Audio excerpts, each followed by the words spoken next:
اس لیے بنی امیہ کا جو بت تھا وہ اس کا نام تھا عزا، لات، حبل، عزا، یہ 3 بڑے بت تھے. اس میں عزا جو تھا وہ ان کا تھا، یہ بلندی پر رکھا ہوا تھا. تو یہ طے ہو گیا تاریخی اعتبار سے.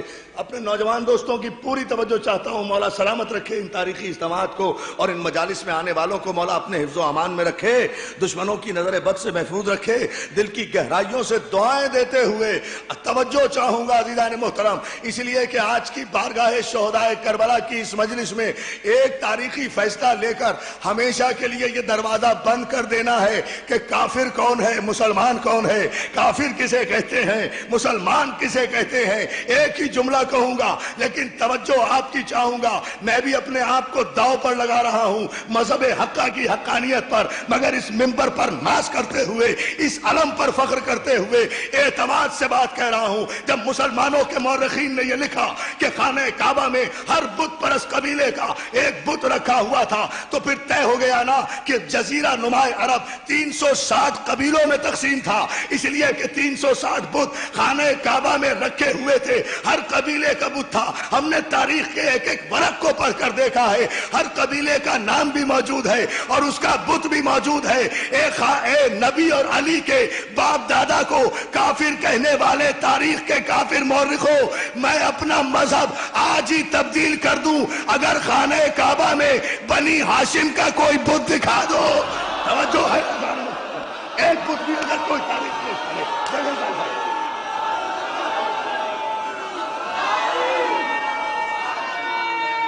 بھائی بہت توجہ ہے، پوری طاقت و توانائی سے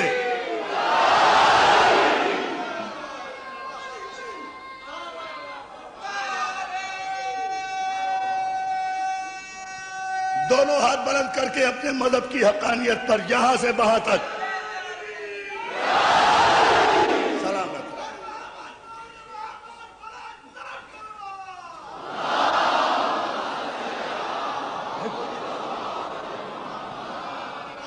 بھائی بنی ہاشم کا قبیلہ تو سلامت رہو، سلامت رہو بھائی. بنی ہاشم کا مولا سلامت رکھے یا علی مدد کہنے والوں کو، انہیں اپنے حفظ و امان میں رکھے. عزیزان محترم، یہ فکر ہے، یہ وہ منزل نہ میں کبھی منع نہیں کرتا یا علی مدد کہنے سے.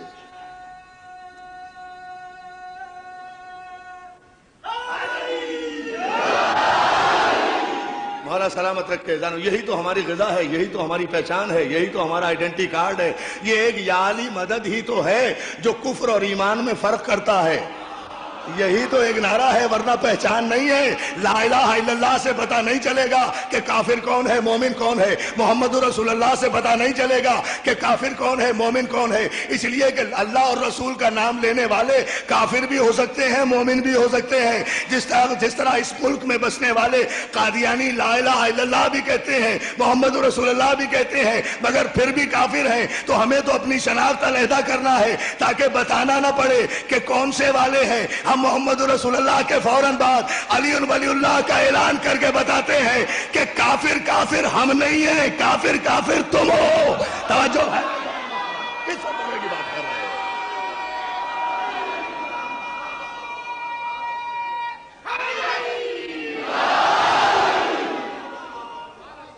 صلوات دیجیے بابا سے بلند محمد و آل محمد. توجہ ہے نا عزیزان محترم. تو بھائی بنی ہاشم کا جو قبیلہ تھا، یہ قبیلہ تو سب سے بڑا قبیلہ تھا. وارث کعبہ یہ تھے، وارث انبیاء یہ تھے، کلید بردار حرم یہ تھے، حجاج کو پانی پلانے والے یہ تھے، بیضۃ البلد یہ تھے، رئیس بطحہ یہ تھے. وراثت انبیاء کے سارے تاج ان کے سروں پر رکھے ہوئے تھے. نسل اسماعیل یہ تھے، ذریت ابراہیم یہ تھے، شجرہ طیبہ یہ تھے، شجرہ طیبہ یہ تھے. واحد سلسلہ. ایک جملہ کہوں دوستو، مقام فخر ہے چکے اور سادات کے لیے تحفہ ہے یہ جملہ. دوستو یہ فخر تو پھر ہمیں ہی حاصل ہے نا.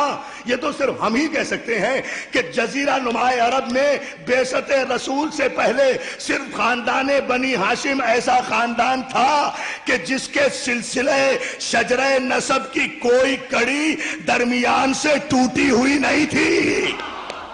توجہ ہے نا جان محترم؟ صلوات میرے بابا دے بلان. واحد قبیلہ تھا یہ، اس لیے کہ اس پر فخر کیا گیا ہے، اس پر فخر کیا ہے. سرکار ابو طالب نے اس کا اعلان کیا ہے جناب پیغمبر اسلام کا عقد پڑھاتے ہوئے. جناب خدیجۃ الکبریٰ سے یہی تو جملہ ابو طالب نے کہا تھا، الحمدللہ الذی جعلنا من ذریۃ ابراہیم و زرع اسماعیل. حمد و ثنا ہے اس خدا کی کہ جس نے ہمیں ذریت ابراہیم میں پیدا کیا، نسل اسماعیل سے جاری کیا. اس لیے کہ ہمارا شجرہ شجرہ طیبہ ہے. جو ہے نا جا رہا ہوں. تو یہ قبیلہ جو تھا عزیزان محترم، یہ قبیلہ افضل ترین قبیلہ تھا. قبیلہ بنی ہاشم نسل اسماعیل سے چلا آ رہا تھا. پورا سلسلہ موجود ہے.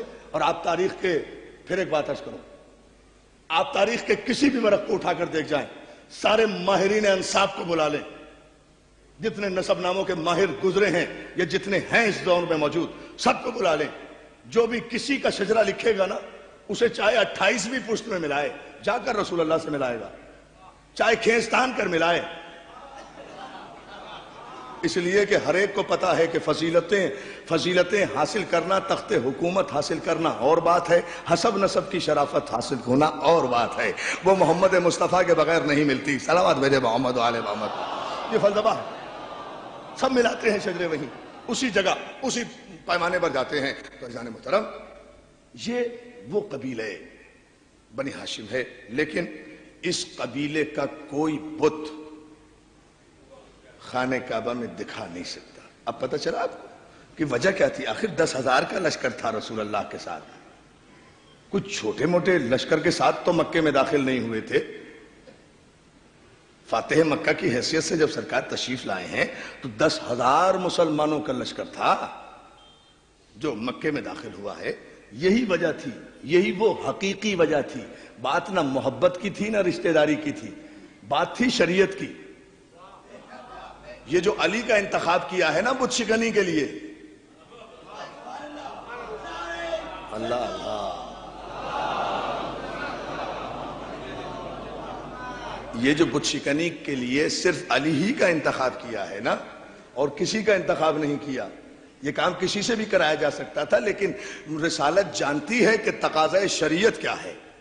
کسی اور کا انتخاب کیا ہی نہیں جا سکتا تھا. اس لیے کہ اس 10,000 کے لشکر میں سے جتنے بھی تھے کسی نہ کسی قبیلے سے تو ہوں گے. ہر قبیلے کا بت وہاں موجود تھا. اس لیے اگر کسی کا بھی انتخاب کر لیتے اور اسے کہتے بھائی توڑو ذرا یہ اپنا بت، آخر 40 برس تک اس بت کو سجدہ کیا تھا. اگر بت آنکھوں میں آنکھیں ڈال کے کہہ دیتا شرم نہیں آتی؟ اتنے دن سجدے کر رہے ہو، آج توڑتے ہوئے آئے ہو. اسی لیے کسی کا انتخاب نہیں کیا. پیغمبر اسلام نے بت شکنی کے لیے مہر نبوت کو خم کیا ہے. ابو طالب کے بیٹے کو بلند کر کے کہا ہے یا علی میرے کاندھے پہ سوار ہو کر تم ان سارے بتوں کو توڑ دو. اس لیے کہ تمہاری آنکھ نے بتوں کو دیکھا ہی نہیں ہے. تم تو ساری کائنات میں وہ پہلے انسان ہو کہ جس نے آنکھ کھولتے ہی اگر زیارت بھی کی ہے تو صورت محمد کی ہے. توجہ ہے نا عزیزان محترم؟ اس لیے بھئی یہ کیا بات ہے؟ ارشاد صاحب اتنے زور سے اٹھ کے کہتے ہیں صلوات پر محمد و آل محمد، اور آپ سب کی آواز بھی اکیلے ان سے زیادہ اونچی نہیں ہوتی. بلند آواز سے پڑھ دیا کریں درود محمد و آل محمد.